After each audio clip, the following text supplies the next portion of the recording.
Olá, 9 horas e 33 minutos. Ótimo dia para você. Hoje é quarta-feira, 29 de outubro de 2025. Ao vivo, direto de São Paulo, começamos agora o Canção Nova Notícias, edição da manhã, te deixando sempre bem informado do que acontece na igreja, no Brasil e no mundo. Dando uma olhadinha agora na capital paulista, veja aí imagens, a cidade amanheceu com chuva, pode ter pancadas fortes ainda durante o dia, tem promessas de abertura de sol, viu gente? E à tarde os termômetros não passam dos 25 graus. Veja nessa edição, Papa Leão XIV afirma que a igreja é contra o ódio e a perseguição religiosa. A Arquidiocese do Rio emite nota sobre a operação policial e as informações sobre riscos e prevenções do AVC. O Canção Nova Notícias, edição da manhã, já está no ar.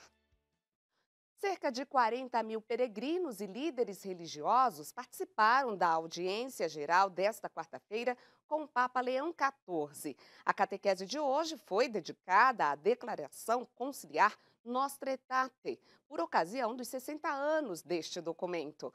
Danúbia Gleiser tem os detalhes.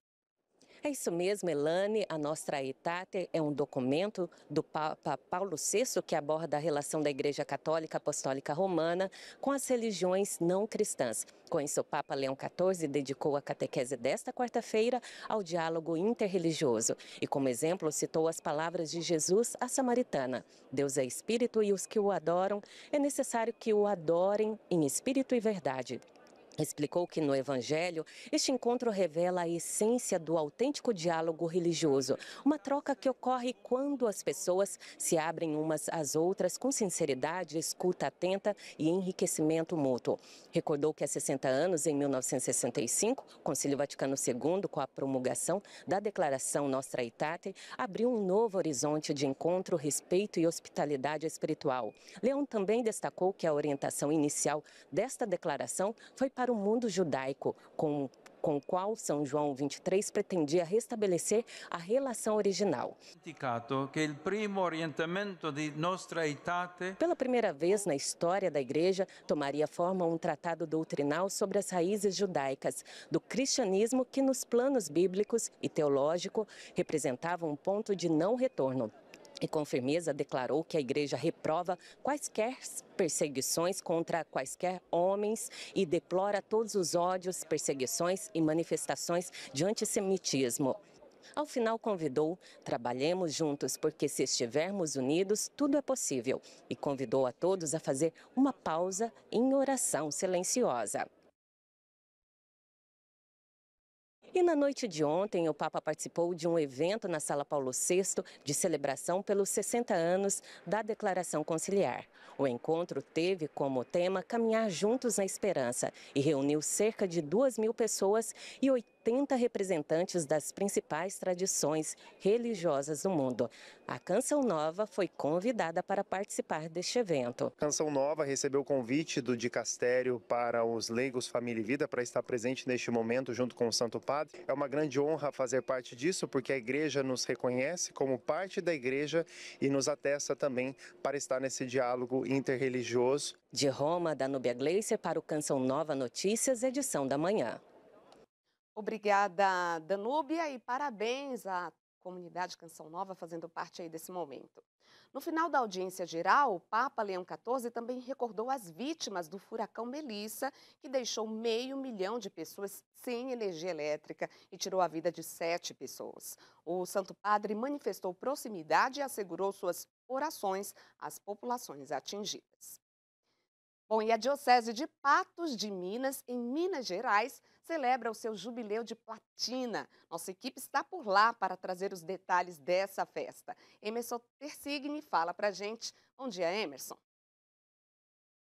Elane, bom dia para você, bom dia para todo mundo que acompanha o Canção Nova Notícias, edição da manhã neste momento. Estamos aqui em Patos de Minas, na região do Alto Paranaíba, que vivencia uma semana festiva, afinal são 70 anos da Diocese de Patos de Minas, 70 anos de missão evangelizadora. São muitas pessoas em festa e quem vai nos ajudar a falar a respeito desta programação especial é o Padre Kleber, que está aqui do meu lado. Obrigado, Padre, por aceitar o nosso convite, seja muito bem-vindo.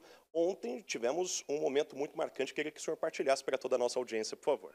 Desde o início dos trabalhos do nosso jubileu, né, nós estávamos com essa expectativa da condução dos restos mortais do Dom Jorge, que estava na Itália, para a nossa cripta diocesana, e nesse processo, então, foi decidida a revitalização da cripta, que tinha sido feita de forma provisória para receber os restos mortais do nosso primeiro bispo, e que estava muito precária a estrutura. E a gente tomou esse partido e, graças a Deus, houve ontem a reinauguração então, da cripta diocesana, com a vinda dos restos mortais do nosso segundo bispo. Foi uma grande graça.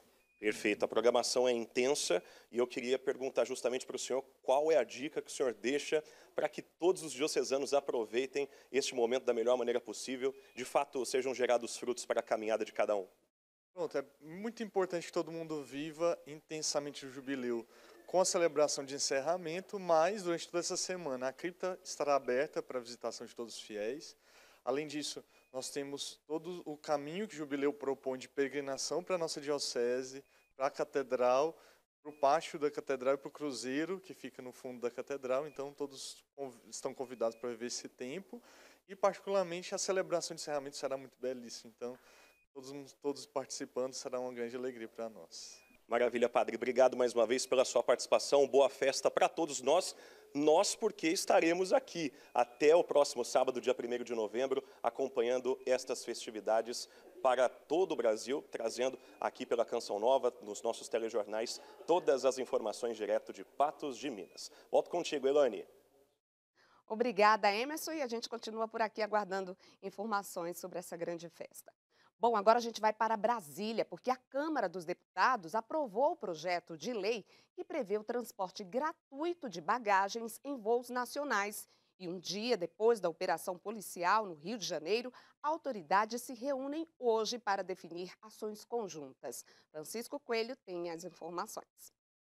Elane, os deputados federais decidiram aprovar o projeto que estabelece o despacho gratuito de bagagens de até 23 quilos em voos nacionais e internacionais. A proposta inicial previa apenas a gratuidade no transporte de mala de mão, mas uma emenda foi incluída para permitir a ampliação para bagagens despachadas. A justificativa foi a de que as companhias aéreas passaram a cobrar pelas bagagens com a promessa de reduzir o custo da passagem, o que não ocorreu ao longo dos anos. O texto que vai para o Senado também proíbe a cobrança adicional pelo assento padrão. E mudando de assunto, o governo federal comentou sobre a ação das forças de segurança do Rio de Janeiro contra organizações criminosas que comandam o tráfico de drogas em comunidades cariocas. A operação durou mais de 17 horas, mobilizou 2.500 policiais civis e militares e paralisou diversos serviços na cidade do Rio de Janeiro. Muitos moradores chegaram a dormir em hotéis com medo de novas ações. A operação resultou em 81 presos e 64 pessoas perderam a vida, entre elas 4 policiais. O governador do Rio, Cláudio Castro, pediu a transferência de 10 lideranças de grupos criminosos para presídios federais e foi autorizado pelo Ministério da Justiça. O ministro da Justiça e Segurança Pública, Ricardo Lewandowski, comentou a ação e disse que o combate ao crime deve ser feito com planejamento e união de forças. O ministro também lamentou as mortes durante a operação. Eu queria enfatizar que o combate à criminalidade, seja ela comum, seja ela organizada, se faz com planejamento, com inteligência, com coordenação das forças.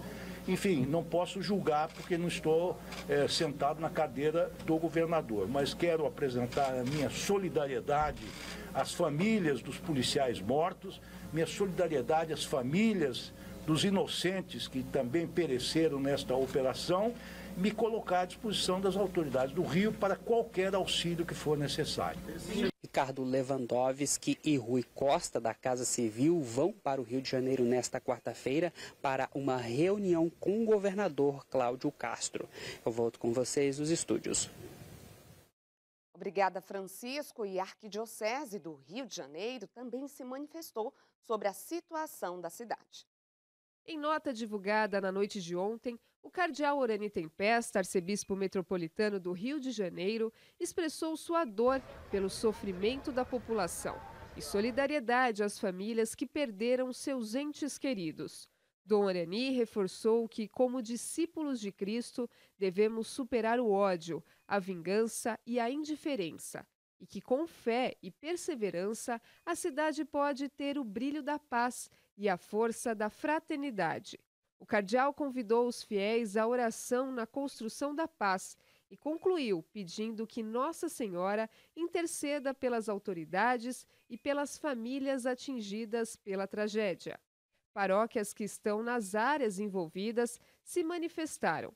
Na noite de ontem, a paróquia São José, que fica na região do Complexo do Alemão, suspendeu suas atividades por segurança e publicou uma oração pela paz na cidade. A paróquia Nossa Senhora da Cabeça, na Penha, também cancelou suas atividades ontem à noite e orientou que os fiéis rezassem o Santo Rosário pela paz em regiões de conflito, como pede o Papa Leão XIV neste mês. E a seguir, as informações sobre riscos e prevenções do AVC e o trabalho dos cristãos com grupos de beduínos no Oriente Médio. Não saia daí, a gente volta em instantes.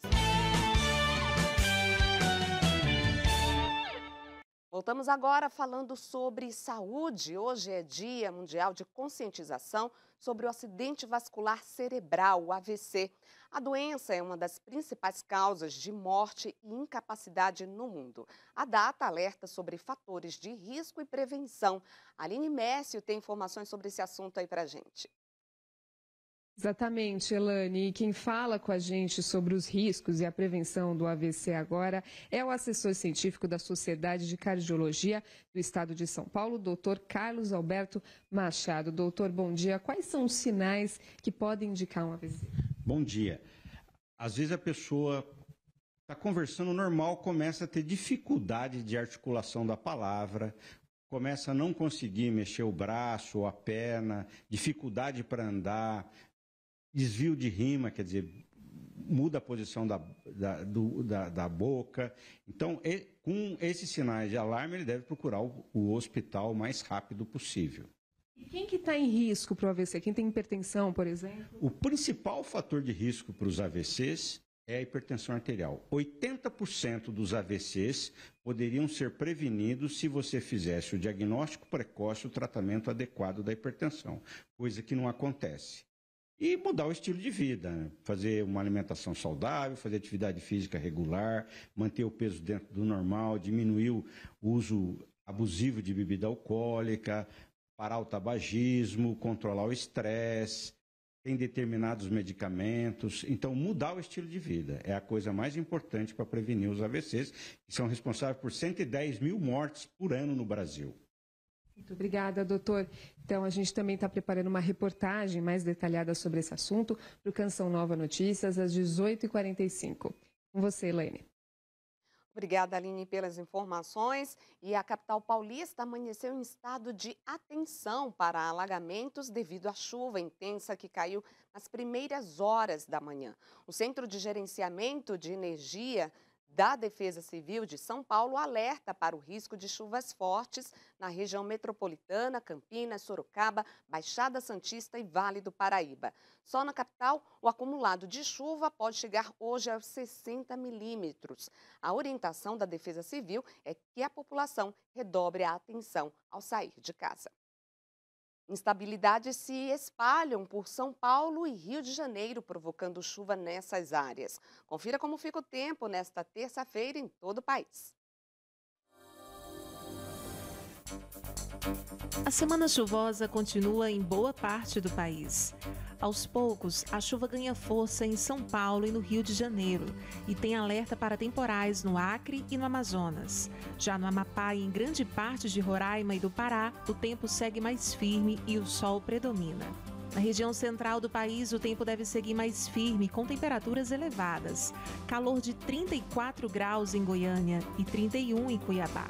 As chuvas persistem no Nordeste, principalmente no litoral da Bahia até o Pernambuco. O tempo instável continua atuando em Santa Catarina e no Paraná. Além da chuva, o frio ganha força no sul. Mínima de 10 graus em Florianópolis.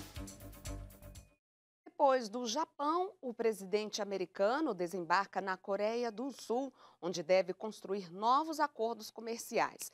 E o furacão Melissa perde força, mas deixa rastro de destruição no Caribe. Confira os destaques internacionais. Na última etapa da viagem à Ásia, o presidente americano Donald Trump desembarcou na Coreia do Sul nesta quarta-feira. No país, ele deve se reunir com o presidente sul-coreano Lee Jae-myung e o líder chinês Xi Jinping. O presidente da Coreia do Sul reconheceu Trump como um pacificador na Península Coreana e o condecorou com a Grande Ordem de Mugunghwa, a mais alta honraria do país asiático. Nas ruas, pessoas criticaram os líderes pelo que chamaram de bajulação a Donald Trump. Gritando palavras de ordens como "chega de reis", os manifestantes seguraram cartazes que diziam que Trump não era bem-vindo. A bordo do Air Force One, o presidente americano afirmou aos jornalistas que seu foco principal é a reunião de amanhã com o presidente da China e reforçou que o relacionamento com o país é bom e crê no bom resultado da reunião. E o furacão Melissa deixou um rastro de destruição na Jamaica após tocar o solo nesta terça-feira, causando estragos na rede de infraestrutura e cortes no fornecimento de energia elétrica. A Jamaica nunca havia sido atingida por uma tempestade tão forte, de categoria 4 e 5. De lá, Melissa se dirigiu a Cuba, onde as fortes chuvas e ventos causaram inundações. A cidade de Santiago de Cuba foi a que mais sofreu danos. O Centro Nacional de Furacões afirmou que Melissa atingiu a costa cubana com categoria 3. E uma boa notícia: a 7 quilômetros de Jerusalém se encontra uma vila de beduínos, um grupo étnico nômade originário do Oriente Médio e do norte da África. Nossa equipe da Terra Santa visitou uma dessas vilas para conhecer os trabalhos das irmãs combonianas que atuam na educação e com artesanato. O termo beduíno deriva da palavra árabe badawi, que significa habitante do deserto. Nós fomos até o vilarejo para conhecer o jardim de infância construído graças ao trabalho incansável dos missionários combonianos, que começou há 15 anos junto à população considerada entre as mais pobres da Terra Santa. O dia a dia das irmãs é visitar e estar com eles como presença cristã em meio a um povo totalmente muçulmano. 30 famílias vivem na aldeia de Albuonar. Sem eletricidade, dependem de painéis solares para gerar energia. Há 2 anos, os homens perderam seus empregos e a renda proveniente da criação do gado também diminuiu devido às restrições da circulação. Para a única professora diplomada em uma universidade, Jean Frerrat, a vida na aldeia não é fácil, pois constantemente sofrem ameaças à própria cultura e à permanência. Ela quis se formar para poder dar um futuro às crianças. E é graças ao trabalho das irmãs, com a autorização daquele que é chamado chefe da vila, que hoje é possível vir até aqui e visitar a comunidade beduína. As mulheres da aldeia começaram a trabalhar graças ao curso de corte e costura Fios da Paz. É o nome do projeto das missionárias combonianas, apoiado pela solidariedade de muitos que encomendam bolsas, estojos e lenços bordados à mão por mais de 120 mulheres beduínas. Rimal tem 19 anos e aprendeu a bordar em menos de um mês. Eu estou satisfeita, diz ela, porque pela primeira vez ganhei dinheiro. Quero continuar estudando e me tornar médica ou enfermeira, mas meus sonhos foram destruídos. A situação está cada vez mais difícil e nem sei se tenho futuro. A edição de hoje fica por aqui. Confira nossas reportagens daqui a pouco no YouTube Jornalismo Canção Nova. Às 6h45 você tem outros destaques na edição da noite. Ótima quarta-feira para você. Até amanhã, logo depois do Sorrindo para a Vida. Te deixamos com imagens do Vaticano, você cada vez mais perto do Papa. Continue ligado na programação da TV Canção Nova.